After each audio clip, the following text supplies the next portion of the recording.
Bonjour et bienvenue dans cette capsule dans laquelle on va aborder les fonctions du système nerveux. Avant d'aborder, je tiens quand même à faire un petit rappel sur le dernier cours. Dans le dernier cours, qu'est-ce qu'on a vu? On a vu que pour transmettre un message nerveux, on a besoin en fait d'avoir une chaîne qui est composée par des cellules nerveuses et ces cellules nerveuses, ça s'appelle des neurones. Donc, pour créer un message nerveux, ou ce qu'on appelle aussi un influx nerveux, comment ça fonctionne? Je commence par avoir un stimulus.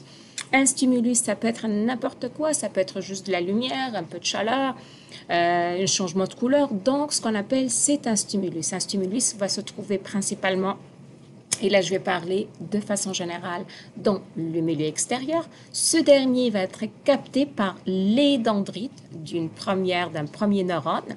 Et ces dendrites, ils vont transmettre ce stimulus vers le corps cellulaire qui va le transformer sous forme d'un courant électrique.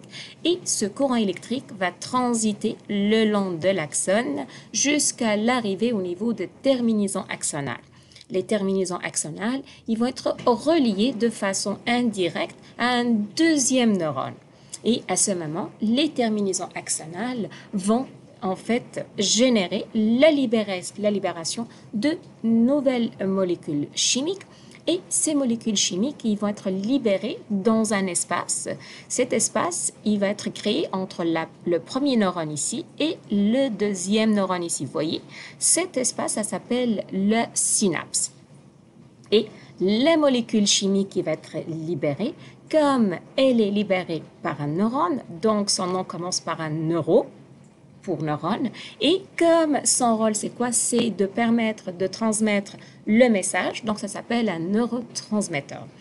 Pourquoi il y a un changement de type de message, donc courant électrique versus molécule chimique? Je l'ai déjà dit en classe, je le répète encore.